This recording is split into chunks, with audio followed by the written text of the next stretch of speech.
Happy New Year! Happy New Year! Happy New Year! ನಾನು ಚೈತ್ರ ಪೂಜಾ ಒಂದು ಪೋಲರೈಡ್ photo ತಗೊಂಡು ಬಂದ್ವಿ.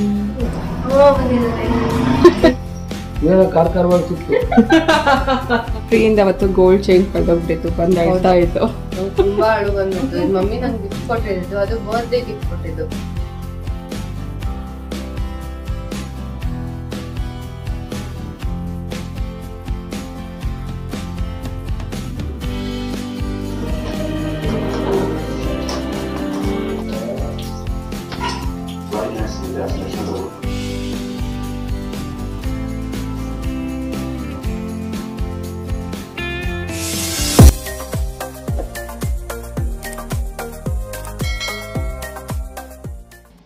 Hi dears, welcome back. Welcome to Suji's lifestyle. ಹೇಗಿದ್ದೀರಾ? ನೀವೆಲ್ಲರೂ ಚೆನ್ನಾಗಿದ್ದೀರಾ ಅಂತ ಅನ್ನೋದು ನನ್ನ ಭಾವನೆ. Happy new year! ಇವತ್ತಿನ ಬ್ಲಾಗ್ ನಮ್ಮ ಮನೆಯಲ್ಲಿ ನಡೆದಂಥ ಹೊಸ ವರ್ಷದ ಸೆಲೆಬ್ರೇಷನ್ ಬ್ಲಾಗ್. ನಾವು ಹೊಸ ವರ್ಷ ಸೆಲೆಬ್ರೇಟ್ ಮಾಡೋಕ್ಕೆ, ಅಂದರೆ ಹೊಸ ವರ್ಷನ ವೆಲ್ಕಮ್ ಮಾಡೋಕ್ಕೂ ಮುಂಚೆ ಹಳೆಯ ವರ್ಷದ ಬಗ್ಗೆ ನಾನು ಒಂದು ಸ್ವಲ್ಪ ವಿಷಯ ಮಾತಾಡ್ಬಿಟ್ಟು ನಂತರ ಇವತ್ತಿನ ಬ್ಲಾಗ್ನ ಕಂಟಿನ್ಯೂ ಮಾಡ್ತೀನಿ. ಪ್ರತಿ ವರ್ಷ ನಾವು ಹೊಸ ವರ್ಷ ಸೆಲೆಬ್ರೇಟ್ ಮಾಡುವಾಗ ಅಥವಾ ವೆಲ್ಕಮ್ ಮಾಡುವಾಗ ಈ ಹಳೆ ವರ್ಷದಲ್ಲಿ ನಾವೇನು ತಪ್ಪು ಮಾಡಿದ್ವಿ, ನಾವೇನು ಅಂದ್ಕೊಂಡಿದ್ವಿ, ಅದು ಮಾಡೋಕ್ಕಾಗಿಲ್ಲ, ನೆಕ್ಸ್ಟ್ ಇಯರ್ ನಾವು ಮಾಡೋಣ ಅಂತ ಎಲ್ಲರೂ ಪ್ರತಿಯೊಬ್ಬರು ಒಂದಲ್ಲ ಒಂದು ಯೋಜನೆಗಳನ್ನ ಹಾಕೋತೀವಿ. 2023 ನನ್ನ ಜೀವನದಲ್ಲಿ ನಾನು ಮರೆಯೋಕ್ಕಾಗ್ದಲೇ ಇರೋವಂಥ ಒಂದು ವರ್ಷ. ನನ್ನ ಜೀವನಕ್ಕೆ ಬೇಕಾಗುವಷ್ಟು ಪಾಠಗಳನ್ನು ಅದು ಕಲಿಸ್ಬಿಟ್ಟು ಹೋಯಿತು.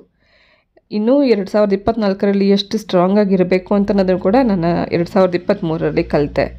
ಸಾಮಾನ್ಯವಾಗಿ ಹೆಣ್ಮಕ್ಳು ಸೆಂಟಿಮೆಂಟ್ ಜಾಸ್ತಿ, ಅದರಲ್ಲೂ ಫ್ಯಾಮಿಲಿ ಸೆಂಟಿಮೆಂಟ್ ಜಾಸ್ತಿ. ಮಕ್ಕಳು, ಗಂಡ, ಅಪ್ಪ, ಅಮ್ಮ ಅಂತೇಳಿ ತುಂಬ ಆಸೆ, ಪ್ರೀತಿ ಇಟ್ಕೊಂಡಿರ್ತೀವಿ.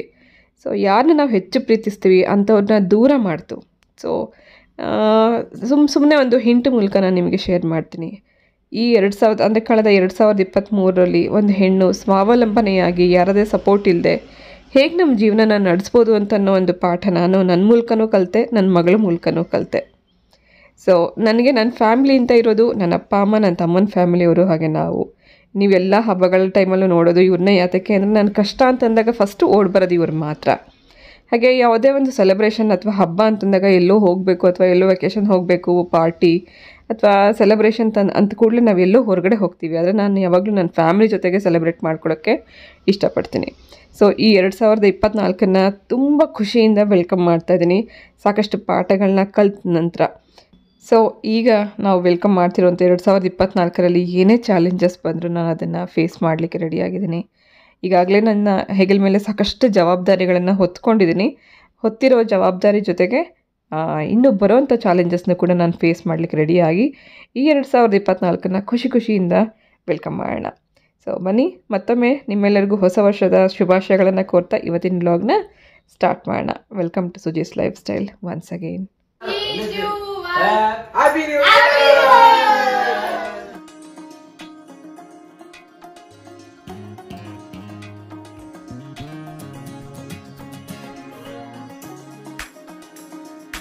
ನ್ಯೂ ಇಯರ್ಗೆ ಎಷ್ಟೊಂದು ಜನ ಕ್ಲೀನಿಂಗ್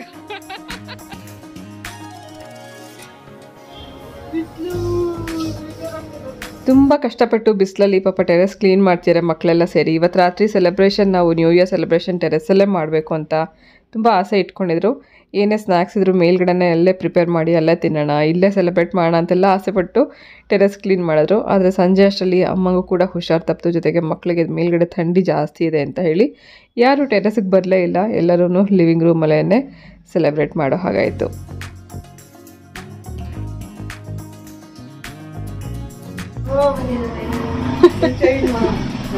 ಥ್ಯಾಂಕ್ ಯು ಅಮ್ಮ. ಇದು ಕೊಕ್ಕಿ ಹೆಂಗ್ ಕಳ್ದೋಯ್ತು? ಚೈನ್ ಬಂದು ಕೊಕ್ಕಿಗೆ, ಇದು ಮ್ಯಾಟ್ಗೆ ಹಿಂಗ್ ಸಿಗಾಕೊಂಡಿತ್ತು. ನಾನು ಅವತ್ತು ಮ್ಯಾಟ್ ಒದರ್ಲಿಲ್ಲ, ಅಮ್ಮ ಬೆಡ್ಶೀಟ್ ಮಡ್ಚಿದ್ರು, ನಾನು ಬೆಡ್ಶೀಟ್ ಮಡ್ಚಿಲ್ಲ. ನಾನು ಅದನ್ನ ಹಂಗೆ ಸುಟ್ಟು ಮೂಲೆಗೆ ಇಟ್ಟಿದ್ದೀನಿ. ಬೆಳಗ್ಗೆ ಕಸ ಗುಡಿಸೋಗೇನೋ ನೀನು ಅಲ್ಲಿ ಮಲಗಿದ್ದಲ್ಲ, ಏನಾದ್ರು ಬಿದೋಗ್ತಿದ್ಯಾ ಅಂತ ಅಲ್ಲೆಲ್ಲ ಹುಡುಕಿದೆ. ಕೊನೆಗೆ ಮೂಲೆಯಲ್ಲಿ ಮ್ಯಾಟ್ ಇಟ್ಟಿದ್ದೀನಿ ಹಾಕೊಂಡು. ಈಗ ಅದನ್ನ ತೆಗೆದು ಆವಾಗ ನೋಡ್ತೀನಿ ಕೊಕ್ಕಿ ಹೋಗ್ಬಿಟ್ಟು ಅವ್ನ ಮ್ಯಾಟ್ ಬಿಟ್ಟು ನೀನು ಅಲ್ಲಿ ಮಲಗಿದ್ದಲ್ಲ, ಲೂಸ್ ಆಗ್ಬಿಟ್ಟಿದೆ ಅಮ್ಮ. ಅದಕ್ಕೆ ಫ್ರೀಯಿಂದ ಅವತ್ತು ಗೋಲ್ಡ್ ಚೈನ್ ಕಳ್ದೋಗ್ಬಿಟ್ಟಿತ್ತು, ಬಂದು ಅಳ್ತಾ ಇತ್ತು. ನಂಗೆ ತುಂಬಾ ಅಳು ಬಂದ್ಬಿಟ್ಟು. ಮಮ್ಮಿ ನಂಗೆ ಗಿಫ್ಟ್ ಕೊಟ್ಟಿದ್ದು, ಅದು ಬರ್ತ್ಡೇ ಗಿಫ್ಟ್ ಕೊಟ್ಟಿದ್ದು. ಆಮೇಲೆ ಬಂದು ನೋಡ್ತೀನಿ, ಅವತ್ ಬೆಳಿಗ್ಗೆ ಎಲ್ಲ ನಂಗೆ ಗಮನನೇ ಇರಲಿಲ್ಲ. ಸಂಜೆ ಚೆಕ್ ಮಾಡ್ಕೋತಾ ಇದೀನಿ, ಚೈನ್ ಇಲ್ಲ ಅನ್ನೋದು ನಂಗೆ ಇಲ್ಲಿ ಹೋಗ್ಬೇಕಾದ್ರೆ ಎಕ್ಸಿಬಿಷನ್ ಹೋಗ್ಬೇಕಾದ್ರೆ ಅಷ್ಟು ಎಕ್ಸೈಟೆಡ್ ಆಗಿದ್ವಿ ಎಕ್ಸಿಬಿಷನ್ ಹೋಗ್ತೀವಿ ಅಂತ. ಆ ಮೊಮೆಂಟ್ ನಾನು ನೋಡ್ತೀನಿ ಚೈನ್ ಇಲ್ಲ ಅಂತ ಮೂಡ್ ಆಫೇ ಆಗುತ್ತೆ ನಂಗೆ, ಅಲ್ಲೇ ಬಂದ್ಬಿಡ್ತು. ಆಮೇಲೆ ತಾತ ಅಮ್ಮಂಗ್ ಕಾಲ್ ಮಾಡಿ ಕೇಳಿದ್ದೆ, ಇದೆಯಾ ನೋಡಿ ಒಂದ್ಸತಿ ಅಂತ. ಇಲ್ಲ ಅಂತ ಅನ್ಬಿಟ್ಟಿದ್ರು. ಸರಿ ನಾಳೆ ನೋಡಿ ಒಂದ್ಸತಿ ಅಂತ ಹೇಳಿದೆ. ಆಮೇಲೆ ಸಿಕ್ತು, ಆವಾಗ ಖುಷಿ ಆಯ್ತು. ನೀವ್ ಮಾಡಿದ್ದ ಅಮ್ಮ? ಬೆಳಗ್ಗೆ ಮಾಡಿದ್ದು. ನೀವ್ ಮಾಡಿದ್ದ? ಈ ಸಕ್ಕತ್ತಾಗಿದಮ್ಮ, ಚೆನ್ನಾಗಿದ್ಯಾ? ನಾನು ಅಮ್ಮಮ್ಮ ಬಂದ್ರೇನೋ ಅವ್ರು ತಗೊಂಬಂದಿರ. ಇದು ನಾನ್ ಮಾಡಿದ್ದೇನೆ. ಕೊಟ್ಕೊಳ್ಸಕ್ಕ ಈ ವರ್ಷದ ನ್ಯೂ ಇಯರ್ ಸೆಲೆಬ್ರೇಷನ್ ನಮ್ಮ ಮನೆಯಲ್ಲಿ ತುಂಬ ಗ್ರ್ಯಾಂಡಾಗಿ ನಡೀತಾ ಇದೆ. ಒಂದು ಪ್ರಿಯ ಬಂದಿರೋಂಥ ಖುಷಿ ಜೊತೆಗೆ ಅವಳಿಗೂ ಆಸೆ ಇತ್ತು ಫ್ಯಾಮಿಲಿ ಜೊತೆಗೆ ನ್ಯೂ ಇಯರ್ ಸೆಲೆಬ್ರೇಟ್ ಮಾಡಬೇಕು ಅಂತ. ಹಾಗಾಗಿ ಎಲ್ಲರೂ ಒಟ್ಟಿಗೆ ಇರೋದ್ರಿಂದ ಎಲ್ಲರಿಗೂ ಇಷ್ಟ ಆಗೋ ರೀತಿಯಲ್ಲಿ ಇವತ್ತಿನ ಅಡುಗೆ ಮಾಡ್ತಾಯಿದ್ದೀನಿ. ಒಂದು ಹಿತ್ಕವರೆಕಾಳು ಸಾರು ಮಾಡ್ತಾಯಿದ್ದೀನಿ, ಹಾಗೆ ಬ್ಲ್ಯಾಕ್ ರೈಸ್ ಪಾಯಸ, 1 kg ಚಿಕನ್ ದಮ್ ಬಿರಿಯಾನಿ, ಜೊತೆಗೆ ಕೆಲವು ಸ್ನ್ಯಾಕ್ಸ್ ಕೂಡ ನಾನು ಬೆಳಗ್ಗೆನೇ ಪ್ರಿಪೇರ್ ಮಾಡಿ ಇಟ್ಟಿದ್ದೆ. ಹಾಗೆ ಇನ್ನು ಕೆಲವು ಸ್ನ್ಯಾಕ್ಸ್ ನಾವು ಸಾಯಂಕಾಲ ತೊಗೊಂಬಂದು ಸಂಜೆ ಪಾರ್ಟಿಗೋಸ್ಕರ ಪ್ರಿಪೇರ್ ಮಾಡ್ತಾಯಿದ್ದೀವಿ. ಇದು ಮುರುಕು. ನಾನು ಇನ್ಸ್ಟೆಂಟಾಗಿ ಒಂದು 10 ನಿಮಿಷದಲ್ಲಿ ಮಾಡಿದಂಥ ಮುರುಕು. ಇದು ಪ್ರಿಯಿಂಗ್ ತುಂಬ ಇಷ್ಟ ಆಯಿತು. ಹಾಗೆ ಡ್ರೈ ಫ್ರೂಟ್ಸ್ ಲಡ್ಡು ನಾನು ಈಗಾಗಲೇ ಮುಂಚೆನೇ ಒಂದು ಬ್ಲಾಗಲ್ಲಿ ಶೇರ್ ಮಾಡಿದ್ದೀನಿ, ಡ್ರೈ ಫ್ರೂಟ್ಸ್ ಲಡ್ಡು ಹೇಗೆ ಮಾಡೋದು ಅಂತ. ಇದು ಕೂಡ ತುಂಬ ಚೆನ್ನಾಗಾಗುತ್ತೆ. ಹಾಗೆ ಈ ವಿಂಟರ್ ಸೀಸನಲ್ಲಿ ಸ್ಪೆಷಲ್ಲಾಗಿ ಮಾಡುವಂಥ ಲಡ್ಡು ಇದು, ಅಂಟಿನ ಉಂಡೆ ಅಂತ. ಸೊ ಇದ್ರ ಜೊತೆಗೆ ಇನ್ನೊಂದಷ್ಟು ಸ್ನ್ಯಾಕ್ಸ್ ಕೂಡ ನಾನು ಮಾಡ್ತಾಯಿದ್ದೀನಿ. ಅದನ್ನೆಲ್ಲ ನಾನು ಮುಂದೆ ಬರುವಂಥ ಬ್ಲಾಗಲ್ಲಿ ನಿಮ್ಮ ಜೊತೆಗೆ ಶೇರ್ ಮಾಡ್ತೀನಿ. ಅವಳು ಖಾರ ಇಷ್ಟ, ಸ್ವೀಟ್ ಇಷ್ಟ ಇಲ್ಲ. ಪಾಪುಗೆ ಚಕ್ಲಿ ತಿಂತಾ ಇದೆ. ಇವತ್ತಿನ ಸ್ಪೆಷಲ್ ರೆಸಿಪಿ ನೋಡ್ಕೊಂಬರೋಣ. ಮೊದಲನೇದಾಗಿ ಬ್ಲ್ಯಾಕ್ ರೈಸ್ ಖೀರ್ ಮಾಡ್ತಾಯಿದ್ದೀನಿ. ಇದನ್ನು ರಾತ್ರಿನೇ ನೆನೆಸಿ ಇಟ್ಟಿದ್ದೆ. ನೆನೆಸಿಟ್ಟಿರೋಂಥ ಬ್ಲ್ಯಾಕ್ ರೈಸಿಂದ ರುಚಿಯಾಗಿರೋಂಥ ಖೀರ್ ಮಾಡ್ಕೋಬೋದು. ಇದಂತೂ ತುಂಬಾ ಚೆನ್ನಾಗಿತ್ತು, ಎಲ್ಲರಿಗೂ ತುಂಬ ಇಷ್ಟ ಆಯಿತು. ತುಂಬ ಡಿಫ್ರೆಂಟ್ ಆಗಿದೆ ಅಂತ ಅನ್ನಿಸ್ತು ಅವ್ರಿಗೆಲ್ಲ. ಇದೇ ಫಸ್ಟ್ ಟೈಮ್ ಮನೆಯವರೆಲ್ಲರಿಗೂ ಇದನ್ನು ಟೇಸ್ಟ್ ಮಾಡಿಸಿದ್ದೆ. ಮೊದಲೇದಾಗಿ ಅಕ್ಕಿ 1 ಕಪ್ಪಷ್ಟು ನೆನೆಸಿ ಇಟ್ಕೊಂಡಿದ್ದೀನಿ. ನೆನೆಸಿರೋಂಥ ಅಕ್ಕಿನ ಫಸ್ಟ್ ತುಪ್ಪದಲ್ಲಿ ಹುರ್ಕೋಬೇಕು. ಬಾಂಡಿನಲ್ಲಿ 1 ಸ್ಪೂನಷ್ಟು ತುಪ್ಪ ಹಾಕಿ ನೆನೆಸಿಟ್ಟಿರೋಂಥ ಅಕ್ಕಿನ ಹುರ್ಕೊಂಬೇಡ. ಒಂದು 2-3 ನಿಮಿಷ ಹುರ್ಕೋಬೇಕು. ಹುರಿಯೋದ್ರಿಂದ ಸ್ವಲ್ಪ ಸ್ಟಿಫ್ನೆಸ್ ಬರುತ್ತೆ. ಜೊತೆಗೆ ಇದನ್ನು ಹಾಲಲ್ಲಿ ಬೇಯಿಸ್ಕೋಬೇಕು. ಇದು ಬೇಯೋದಕ್ಕೆ ಸುಮಾರು ಟೈಮ್ ಹಿಡಿಯುತ್ತೆ. ನೀವು ಕುಕ್ಕರಲ್ಲಿ ಬೇಯಿಸ್ಕೊಂಡ್ರೆ ಬೆಟರ್. ನಾನು ಇದನ್ನು ಬಾಂಡ್ಲಿ ಬೇಯಿಸಿ ಸುಮಾರು ಒಂದು 15-20 ನಿಮಿಷ ಟೈಮ್ ತೊಗೊಳುತ್ತೆ. ಕುಕ್ಕರಲ್ಲಾದರೆ ಒಂದು ವಿಸಿಲ್ ಕೂಗಿಸ್ಕೊಂಡ್ರೆ ಸಾಕಾಗ್ಬೋದು. ಸೊ ಫಸ್ಟ್ ತುಪ್ಪದಲ್ಲಿ ಇದನ್ನು ಚೆನ್ನಾಗಿ ಹುರ್ಕೊಂಡು ಆನಂತರ ಹಾಲು ಮತ್ತು ನೀರು ಎರಡನ್ನೂ ಒಟ್ಟಿಗೆ ಮಿಕ್ಸ್ ಮಾಡಿ ಹಾಕಿ ಬೇಯಿಸೋದಕ್ಕೆ ಬಿಟ್ಬೇಡ. ಚೆನ್ನಾಗಿದೆ ನುಣ್ಣಗಾಗೋವರೆಗೂ ಹಾಲಲ್ಲೇ ಬೇಯಬೇಕು. ಬ್ಲ್ಯಾಕ್ ರೈಸ್ ಆರೋಗ್ಯಕ್ಕೆ ತುಂಬ ಒಳ್ಳೆಯದು. ಇದನ್ನು ಎಲ್ಲ ಥರ ಅಡುಗೆಗಳಿಗೂ ಬಳಸ್ಕೋಬೋದು. ಇಡ್ಲಿ, ದೋಸೆ, ಅನ್ನ ಮತ್ತು ಈ ಥರ ಪಾಯಸ ಮಾಡಲಿಕ್ಕೆ ಎಲ್ಲದಕ್ಕೂ ಉಪಯೋಗಿಸ್ಕೋಬೋದು. ಇದು ಎಲ್ಲರಿಗೂ ತುಂಬ ಒಳ್ಳೆಯದು. ಡಯಾಬಿಟಿಸ್ ಇರೋರಿಗೆ, ವೆಯ್ಟ್ ಲಾಸ್ ಮಾಡೋರಿಗೆ ಎಲ್ಲರಿಗೂ ಒಳ್ಳೆಯದು. ಹಾಗೆ ಹೆಣ್ಮಕ್ಳಲ್ಲಿ ಏನು ಹೇಳ್ತಾರೆ, ಸೊಂಟದ ನೋವು ಬರುತ್ತೆ ಅಂತ ಹೇಳ್ತಾರಲ್ಲ, ಅದಕ್ಕೆ ಉದ್ದಿನ ಕಾಳು ಜೊತೆಗೆ ಈ ಬ್ಲ್ಯಾಕ್ ರೈಸ್ನ ಹಿಟ್ಟು ಮಾಡಿಸಿ ಅದರಿಂದ ಮುದ್ದೆ ಮಾಡಿ ಕೊಡೋದ್ರಿಂದ ಕೂಡ ಸೊಂಟ ಗಟ್ಟಿ ಬರುತ್ತೆ ಅಂತ ಹೇಳ್ತಾರೆ. ನಮಗೆಲ್ಲ ಆವಾಗ ಪೀರಿಯಡ್ಸ್ ಟೈಮಲ್ಲಿ ಅಥವಾ ಮೆಚೂರ್ಡ್ ಆದಾಗ ಏನು ಹೇಳ್ತಾರೆ, ಗೋಧಿ ಮುದ್ದೆ ಮತ್ತು ಮೆಂತ್ಯದ ಮುದ್ದೆ ಅಂತೆಲ್ಲ ಮಾಡ್ಕೊಡ್ತಿದ್ರಲ್ಲ, ಆ ರೀತಿ ನೀವು ಉದ್ದಿನ ಕಾಳು ಮತ್ತು ಬ್ಲ್ಯಾಕ್ ರೈಸನ್ನು ಹುರಿದು ಮಿಲ್ ಮಾಡಿಸಿ ಅದರಿಂದ ಮುದ್ದೆ ಮಾಡಿಕೊಡ್ಬೋದು, ಗಂಜಿ ಮಾಡಿಕೊಡ್ಬೋದು. ತುಂಬ ಒಳ್ಳೆಯದು. ಈವನ್ ಡಯಾಬಿಟಿಸ್ ಇರೋ ಕೂಡ ಬೆಳಗ್ಗೆ ಹೊತ್ತು ಇದರಿಂದ ಗಂಜಿ ಮಾಡ್ಕೊಂಡು ಕುಡಿಯೋದು ತುಂಬ ಒಳ್ಳೆಯದು. ಸೊ ಅದರಿಂದ ನಾನು ಇವತ್ತು ಪಾಯಸ ಮಾಡ್ತಾಯಿದ್ದೀನಿ. ಅಕ್ಕಿ ಸ್ವಲ್ಪ ಇದು ಗಟ್ಟಿ ಇರುತ್ತೆ, ಫೈಬರ್ ಕಂಟೆಂಟ್ ಹೆಚ್ಚಾಗಿರುತ್ತೆ. ನಾವು ಎಷ್ಟೇ ಬೇಯಿಸಿದ್ರೂ ನುಣ್ಣಗಾಗಲ್ಲ. ಸೊ ಇದು ಚೆನ್ನಾಗಿ ಒಂದು 15 ನಿಮಿಷ ಬೇಯಿಸಿದ ಮೇಲೆ ನನಗೆ ಅಲ್ಲಲ್ಲಿ ಅಗಲು ಹಾಗೆ ಇತ್ತು ಅಂತ ಅನ್ನೋದಕ್ಕೋಸ್ಕರ ನಾನು ಈ ಥರ ಹ್ಯಾಂಡ್ ಬ್ಲೆಂಡರಿಂದ ಇದನ್ನು ಸ್ವಲ್ಪ ಇದು ಮ್ಯಾಶ್ ಮಾಡ್ಕೊಂಡಿದ್ದೀನಿ. ಪಾಯಸಕ್ಕೆ ನಮ್ಗೆ ಸ್ವಲ್ಪ ಅದು ಏನು ಹೇಳ್ತಾರೆ, ನುಣ್ಣಗಿದೆ, ಚೆನ್ನಾಗಿರುತ್ತೆ. ಸೊ ಇದನ್ನು ನಾನು ಫಸ್ಟ್ ಒಂದು ಸತಿ ಮ್ಯಾಶ್ ಮಾಡಿಕೊಂಡು ನಂತರ ಇದಕ್ಕೆ ಸ್ವೀಟ್ ಆ್ಯಡ್ ಮಾಡ್ತಾಯಿದ್ದೀನಿ. ನಾನೀಗ ಉಪಯೋಗಿಸಿರೋಂಥ ಈ ಹ್ಯಾಂಡ್ ಬ್ಲೆಂಡರ್ ಅಗಾರೋ ಕಂಪ್ನಿಯದ್ದು. ಇದೊಂದು ಪುಟ್ಟ ಗ್ಯಾಜೆಟ್, ನಮಗೆ ಮಲ್ಟಿಪರ್ಪಸ್ ಥರ ಉಪಯೋಗ ಬರುತ್ತೆ. ಅಡುಗೆ ಮನೆಯಲ್ಲಿ ಪ್ರತಿದಿನ ಕೆಲಸಕ್ಕೆ ಬರುತ್ತೆ ಅಂತಲೇ ಹೇಳ್ಬೋದು. ನಾವು ಇದರಿಂದ ತರಕಾರಿ ಕಟ್ ಮಾಡ್ಕೋಬೋದು, ಬೀಟ್ ಮಾಡ್ಕೋಬೋದು, ಹಾಗೆ ಬ್ಲೆಂಡ್ ಮಾಡ್ಕೋಬೋದು. ಮಸೊಪ್ಪು ಮಾಡಲಿಕ್ಕೆ ಈ ಥರದನ್ನೆಲ್ಲ ಬ್ಲೆಂಡ್ ಮಾಡಲಿಕ್ಕೂ ಕೂಡ ನಾವು ಅಡುಗೆ ಮಾಡೋಂಥ ಟೈಮಲ್ಲೇ ಬೇಳೆ ಮಸಿಬೇಕು ಅಥವಾ ಸೊಪ್ಪು ಮಸಿಬೇಕು ಅಂತಂದ್ರೂ ಕೂಡ ನಾವು ಈ ಥರದನ್ನು ಉಪಯೋಗಿಸ್ಕೋಬೋದು. ನಮಗೆ ಇದು ಮಲ್ಟಿಪರ್ಪಸ್ ಥರ ಉಪಯೋಗಕ್ಕೆ ಬರುವಂಥ ಒಂದು ಸಣ್ಣ ಗ್ಯಾಜೆಟ್ ಅಂತ ಹೇಳ್ಬೋದು. ಸೊ ನಿಮಗೆ ಏನಾದ್ರು ಇಂಟ್ರೆಸ್ಟ್ ಇದ್ದರೆ ಅಗಾರೋ ಹ್ಯಾಂಡ್ ಬ್ಲೆಂಡರ್ ಲಿಂಕನ್ನು ಡಿಸ್ಕ್ರಿಪ್ಷನ್ ಬಾಕ್ಸಲ್ಲಿ ಕೊಟ್ಟಿರ್ತೀನಿ, ಚೆಕ್ ಮಾಡಿ. ಅನ್ನ ನಾವು ಸ್ವಲ್ಪ ಮ್ಯಾಶ್ ಮಾಡ್ಕೊಂಡು ಅಂದರೆ ಬ್ಲೆಂಡ್ ಮಾಡ್ಕೊಂಡ ನಂತರ ನಾನು ಇದಕ್ಕೆ ಸ್ವೀಟ್ನೆಸ್ಗೋಸ್ಕರ ಕಂಡೆನ್ಸ್ ಮಿಲ್ಕ್ ಹಾಕ್ತಾಯಿದ್ದೀನಿ. ಕಂಡೆನ್ಸ್ ಮಿಲ್ಕ್ ಬದಲಾಗಿ ನೀವು ಬೆಲ್ಲ ಅಥವಾ ಸಕ್ಕರೆ ಕೂಡ ಆ್ಯಡ್ ಮಾಡ್ಕೋಬೋದು. ಸಾಧ್ಯ ಆದಷ್ಟು ಇದಕ್ಕೆ ಬೆಲ್ಲನ ಕರಗಿಸ್ಬಿಟ್ಟು ನಂತರ ನೀರನ್ನು ಆ್ಯಡ್ ಮಾಡ್ಕೋಬೇಕು. ಬೆಲ್ಲ ಡೈರೆಕ್ಟಾಗಿ ಹಾಕಬಾರ್ದು, ಯಾಕಂದರೆ ನಾವು ಇದಕ್ಕೆ ಹಾಲು ಹಾಕಿರೋದ್ರಿಂದ ಬೆಲ್ಲ ಹಾಕಿದ್ರೆ ಒಡೆದೋದಂಗೆ ಆಗುತ್ತೆ. ಸಪ್ರೇಟಾಗಿ ಬೆಲ್ಲ ಕುದಿಸ್ಕೊಂಡು ಆ ನೀರನ್ನು ಶೋಧಿಸಿ ನಂತರ ಇದಕ್ಕೆ ಆ್ಯಡ್ ಮಾಡ್ಕೋಬೋದು. ನಾನಿವತ್ತು ಇದಕ್ಕೆ ಕಂಡೆನ್ಸ್ ಮಿಲ್ಕ್ ಹಾಕ್ಕೊಂಡಿದ್ದೀನಿ. ಸೊ ನಮ್ಗೆ ಎಷ್ಟು ಸ್ವೀಟ್ ಬೇಕೋ ಅಷ್ಟು ಕಂಡೆನ್ಸ್ ಮಿಲ್ಕ್ ಹಾಕಿ ಇನ್ನು ಸ್ವಲ್ಪ ತೆಳ್ಳಗೆ ಮಾಡ್ಕೊಳ್ಳೋಣ. ಒಂದು ಸ್ವಲ್ಪ ಕುಡಿಯೋ ರೀತಿಯಲ್ಲಿ, ಸ್ಪೂನಲ್ಲಿ ಕುಡಿಯೋ ರೀತಿಯಲ್ಲಿ ಮಾಡಿಕೊಂಡು ಇನ್ನು ಸ್ವಲ್ಪ ಹಾಲು ಹಾಗೆ ಸ್ವಲ್ಪ ತುಪ್ಪ, ಡ್ರೈ ಫ್ರೂಟ್ಸ್ ಎಲ್ಲ ಹಾಕಿ ಏಲಕ್ಕಿ ಪುಡಿ ಹಾಕಿ ಫಿನಿಶ್ ಮಾಡ್ಕೋಬೋದು. ರುಚಿಯಾಗಿರೋಂಥ ಬ್ಲ್ಯಾಕ್ ರೈಸ್ ಖೀರ್ ರೆಡಿಯಾಗಿದೆ.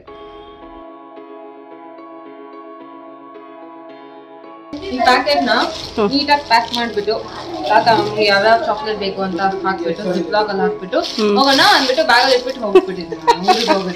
ಇದಿಷ್ಟು ಚಾಕ್ಲೇಟ್ನ ತುಂಬ ಜೋಪಾನವಾಗಿ ಪ್ರಿಯ ಕಾಪಾಡ್ತಿದ್ಲು. ತಾತ ಅಮ್ಮ ಕೊಡಕ್ಕೆ ತಗೊಂಡು ಮರ್ತೋಗ್ಬಿಟ್ಟು ಫ್ರಿಡ್ಜಲ್ಲಿ ಎಷ್ಟು ದಿನ ಇತ್ತು. ವಿಡಿಯೋದಲ್ಲಿ ಕ್ಯಾಪ್ಚರ್ ಆಗಿದೆ. ಹೊರಡೋಣ ಅಮ್ಮ ಅಂದ್ಬಿಟ್ಟು ಬ್ಯಾಗಲ್ಲಿ ಇಟ್ಬಿಟ್ಟು ವಾಪಸ್ ಹೋಗ್ಬೇಕಾರೆ ಇವತ್ತು ಬಂದಿದ್ದಾರೆ ತಾತ ಅಮ್ಮ, ಅವ್ರಿಗೆ ಚಾಕ್ಲೇಟ್ಸ್. ಓಕೆ, ಚಾಕ್ಲೇಟ್ಸ್ ಅಂದ್ರೆ ತುಂಬಾ ಇಷ್ಟ ಅಂತ ವೆರೈಟಿ ಕಾಸ್ಟ್ಲಿ ಚಾಕ್ಲೇಟ್ ತಗೊಂಡ್ಬಂದಿದ್ದೀನಿ. ಎಂಜಾಯ್ ಮಾಡಿ. ತಾತಂಗೆ ಒಂದು ಸ್ಪೆಷಲ್ ಚಾಕ್ಲೇಟ್ ಇದೆ. ಇದು ಎಲ್ಲ ಸ್ಪೆಷಲ್ ಚಾಕ್ಲೇಟ್ ಅದೇ ಅಲ್ಲ, ಬೇರೆ ಇದು ಕೊಡ್ತಾರೆ, ಅದು ಪೂರ್ತಿ ಹಾಕೊಂಡಿ. ಸೊ ಇದು ಅಗ್ಗಿರಿ ಒಳಗಡೆ ನಿಮ್ಗೆ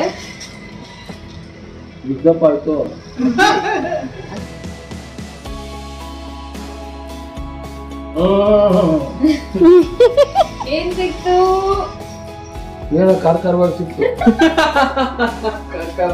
ಒಳಗಡೆ ರಮ್ ಇರುತ್ತೆ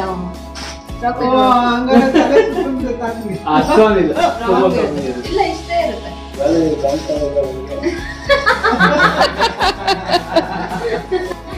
ಅಷ್ಟು ಬೇಗ ಮತ್ತೆ ಬಿಟ್ಟಿದ್ಯಾ? ಏನಾಗ್ತದೆ? ಸುಮ್ನೆ ನಾನೇ ತಿಂದಿದ್ದೀನಿ ತಾತ, ಏನಾಗಲ್ಲ. ಅದು ಸ್ಟ್ರಾಂಗ್ ಇದೆ,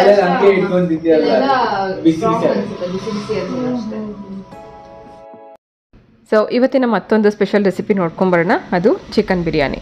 ಬಿರಿಯಾನಿ ಮಾಡೋದಕ್ಕೋಸ್ಕರ ಮೊದಲು ಒಂದು 4 ರಿಂದ 5 ಟೇಬಲ್ ಸ್ಪೂನ್ ಅಷ್ಟು ಎಣ್ಣೆ ಬಿಸಿ ಮಾಡಿಕೊಂಡು ಅದರಲ್ಲಿ ಹೋಲ್ ಮಸಾಲ ಹಾಕಿದ್ದೀನಿ. ಚಕ್ಕೆ, ಲವಂಗ, ಮೊಗ್ಗು ಮತ್ತು ಏಲಕ್ಕಿ ಇದಿಷ್ಟು ಹಾಕಿದ ನಂತರ 3 ಈರುಳ್ಳಿ ಸ್ಲೈಸ್ ಮಾಡಿ ಇಟ್ಕೊಂಡಿರೋದನ್ನ ಹಾಕಿದ್ದೀನಿ. ಅದ್ರ ಜೊತೆಗೆ ಒಂದು 3-4 ಹಸಿರು ಮೆಣಸಿನ್ಕಾಯಿ ಕೂಡ ಉದ್ದಕ್ಕೆ ಸೀಳ್ಬಿಟ್ಟು ಹಾಕಿ ಫ್ರೈ ಮಾಡ್ಕೊಳ್ಳೋಣ. ನಾವಿವತ್ತು ಮಾಡ್ತಿರೋದು ರೆಡ್ ಕಲರ್ ಬಿರಿಯಾನಿ, ಹಾಗಾಗಿ ಈರುಳ್ಳಿ ಚೆನ್ನಾಗಿ ಬ್ರೌನ್ ಆಗೋವರೆಗೂ ಹುರ್ಕೋಬೇಕು. ಈ ರೀತಿ ಬ್ರೌನ್ ಆಗೋಂಗೆ ಹುರ್ಕೊಂಡಾಗಲೇ ಬಿರಿಯಾನಿಗೂ ಒಳ್ಳೆ ಬಣ್ಣ ಬರುತ್ತೆ.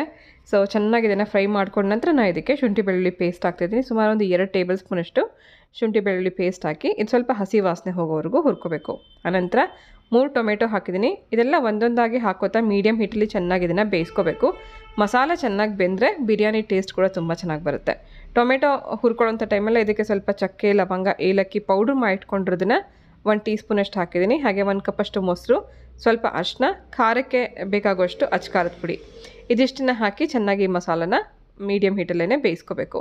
ಟೊಮೆಟೊ ಮೆತ್ತಗಾಗೋವರೆಗೂ ಹೀಗೆ ಮಸಾಲೆ ಬೇಯಿಸ್ಕೊಂಡ ನಂತರ ನಾವು ಇದಕ್ಕೆ ಕ್ಲೀನ್ ಮಾಡಿ ಇಟ್ಕೊಂಡಿರೋಂಥ ಚಿಕನ್ ಹಾಕೋಣ. ಇಲ್ಲಿ 1 kg ಅಷ್ಟು ಚಿಕನ್ ತೊಗೊಂಡಿದ್ದೀನಿ. ಅಕ್ಕಿ ಕೂಡ 1 kg ಅಷ್ಟು ಹಾಕ್ತಾಯಿದ್ದೀನಿ.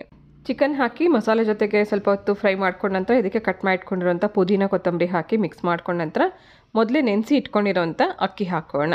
ಸೊ ಇಲ್ಲಿ ನಾನು ನಾರ್ಮಲ್ ರೈಸ್ ಉಪಯೋಗಿಸ್ಕೊಂಡಿದ್ದೀನಿ. ಇಲ್ಲಿ ಜೀರಾ ರೈಸ್ ಆಗಲಿ ಅಥವಾ ಏನು ಬಾಸುಮತಿ ಆಗಲಿ ಏನೂ ಇಲ್ಲ. ರೆಗ್ಯುಲರ್ ಆಗಿ ನಾವೇನು ಅನ್ನಕ್ಕೆ ಬಳಸ್ತೀವಿ ಸೋನಾ ಮಸೂರಿ, ಅದನ್ನು ಹಾಕ್ಕೊಂಡಿದ್ದೀನಿ. ರಾ ರೈಸ್ ಹಾಕ್ಕೊಂಡಿದ್ದೀನಿ. ಸೊ ಅಕ್ಕಿ ಹಾಕಿ ಒಂದು ಸತಿ ಮಸಾಲೆ ಜೊತೆಗೆ ಮಿಕ್ಸ್ ಮಾಡಿಕೊಂಡು ಬಿಸಿ ನೀರು ಹಾಕ್ಕೋಬೇಕು. ಬಿಸಿ ನೀರು ಹಾಕಿ ಮತ್ತೆ ಇನ್ನು ಸ್ವಲ್ಪ ಮೇಲಿಂದ ಕಟ್ ಮಾಡಿರೋ ಕೊತ್ತಂಬರಿ, ಪುದೀನ ಹಾಕಿ ಮುಚ್ಚಿಟ್ಬಿಟ್ಟು 15 ನಿಮಿಷ ಬಿಟ್ಬಿಡಬೇಕು.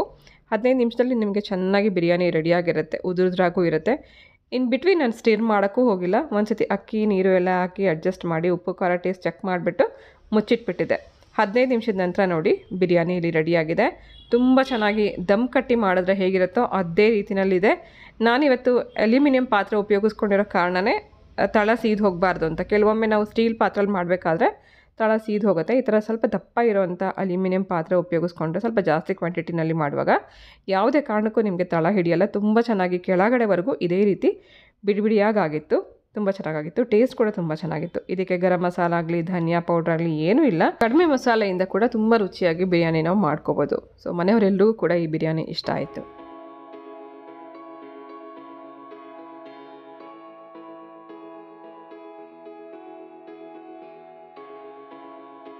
ಅಣ್ಣ ಬ್ಲ್ಯಾಕ್ ರೈಸ್ ಅಣ್ಣ ಅದು.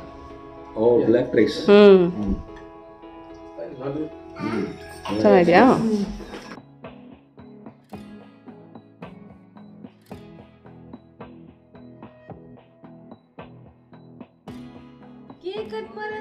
Happy birthday, single happy birthday.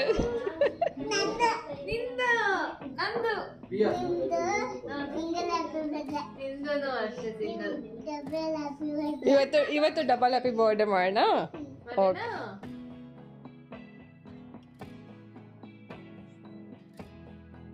Shweta ಮತ್ತು ರಂಗನಾಥ ಸ್ವಲ್ಪ ಲೇಟಾಗಿ ಬಂದರು. ಮಧ್ಯಾಹ್ನ ಊಟ ಆದಮೇಲೆ ಎಲ್ಲರೂ ಒಟ್ಟಿಗೆ ಕೂತ್ಕೊಂಡು ಒಂದು ಮೂವಿ ನೋಡಿದ್ವಿ. ಅದು ಟಗರು ಪಲ್ಯ. ತುಂಬ ಎಂಟರ್ಟೈನಿಂಗ್ ಮೂವಿ ಅದು. ತುಂಬ ಚೆನ್ನಾಗಿತ್ತು. ಫ್ಯಾಮಿಲಿ ಕೂತ್ಕೊಂಡು ನೋಡೋಂಥ ಮೂವಿ. ಅಷ್ಟರಲ್ಲಿ ಅಮ್ಮಂಗೆ ಕೂಡ ಸ್ವಲ್ಪ ಹುಷಾರು ತಪ್ಪಿದ್ರು. ಊರಿಂದ ಬರಬೇಕಾದ್ರೆ ಸ್ವಲ್ಪ ಹುಷಾರಿಲ್ಲ ಅಂತ ಹೇಳ್ತಿದ್ರು. ಸಾಯಂಕಾಲದ ಅಷ್ಟರಲ್ಲಿ ಸ್ವಲ್ಪ ಜಾಸ್ತಿನೇ ಆಯಿತು. ಆನಂತರ ಸ್ವಲ್ಪ ಚಳಿ ಎಲ್ಲ ಇದ್ದಿದ್ದರಿಂದ ಟೆರೆಸ್ ಮೇಲೆ ಯಾರೂ ಹೋಗೋಕ್ಕೆ ಇಷ್ಟಪಡಲಿಲ್ಲ. ಎಲ್ಲರೂ ಮನೆಯಲ್ಲೇ ಒಳಗಡೆ ಕೂತ್ಕೊಂಡು ಟಿ ವಿ ನೋಡ್ತಾ ಮಾತಾಡ್ತಾ ಎಂಜಾಯ್ ಮಾಡಿದ್ವಿ. ಸಂಜೆ ಅಷ್ಟರಲ್ಲಿ ಮಕ್ಕಳೆಲ್ಲ ಹೋಗಿ ಸ್ನ್ಯಾಕ್ಸ್ ತೊಗೊಂಬಂದಿದ್ರು. ಸ್ವಲ್ಪ ಡೀಪ್ ಫ್ರೈ ಮಾಡೋ ಅಂಥದ್ದನ್ನೆಲ್ಲ ತೊಗೊಂಬಂದಿದ್ರು. ನಾನು ಮತ್ತು ಶ್ವೇತಾ ಇಬ್ಬರು ಸೇರಿ ಅದನ್ನೆಲ್ಲ ಡೀಪ್ ಫ್ರೈ ಮಾಡಿಕೊಟ್ವಿ. ಎಲ್ಲರೂ ಒಟ್ಟಿಗೆ ಕೂತ್ಕೊಂಡು ತಿಂಡಿ ತಿಂತಾ ಮಾತಾಡ್ತಾ ಟಿ ವಿ ನೋಡ್ತಾ 12 ಗಂಟೆವರೆಗೂ ಹೀಗೆ ಟೈಮ್ ಸ್ಪೆಂಡ್ ಮಾಡಿದ್ವಿ. 12 ಗಂಟೆಗೆ ಕೇಕ್ ಕಟ್ ಮಾಡಿ ನ್ಯೂ ಇಯರ್ನ ಸೆಲೆಬ್ರೇಟ್ ಮಾಡಿದ್ವಿ. ಸೊ ಡಿಯರ್ಸ್, ಇದು ಇವತ್ತಿನ ನಮ್ಮ ನ್ಯೂ ಇಯರ್ ಸೆಲೆಬ್ರೇಷನ್ ಬ್ಲಾಗ್ ಆಗಿತ್ತು. ಇವತ್ತಿನ ಈ ಬ್ಲಾಗ್ ನಿಮ್ಮೆಲ್ಲರಿಗೂ ಹೇಗನ್ನಿಸ್ತು ಅಂತ ಕಮೆಂಟ್ ಮಾಡಿ ತಿಳಿಸಿ. ಹಾಗೆ ಇವತ್ತಿನ ರೆಸಿಪಿ ಕೂಡ ನೀವು ಟ್ರೈ ಮಾಡಿ ಮಾಡಿದ್ಮೇಲೆ ಹೇಗಿತ್ತು ಅಂತ ಕಮೆಂಟ್ ಮಾಡಿ. ವಿಡಿಯೋ ಇಷ್ಟ ಆಗಿದರೆ ಪ್ಲೀಸ್ ಲೈಕ್ ಮಾಡಿ. ಹೊಸಬ್ರು ನೋಡ್ತಾರೆ ಪ್ಲೀಸ್ ನನ್ನ ಚಾನಲ್ನ ಸಬ್ಸ್ಕ್ರೈಬ್ ಮಾಡ್ಕೊಂಡು ನೋಡಿ ಅಂತ ಹೇಳ್ತಾ ಮತ್ತೊಮ್ಮೆ ನಿಮ್ಮೆಲ್ಲರಿಗೂ ಹೊಸ ವರ್ಷದ ಶುಭಾಶಯಗಳನ್ನು ಕೋರ್ತಾ ನಾನು ಹೊರಡ್ತಾ ಇದ್ದೀನಿ. ಮತ್ತೆ ಸಿಗ್ತೀನಿ ನಾಳೆ ಇನ್ನೊಂದು ಇಂಟ್ರೆಸ್ಟಿಂಗ್ ಆಗಿರುವಂಥ ವ್ಲಾಗ್ ಜೊತೆಗೆ. ಹೋಗ್ಬರಲ್ಲ.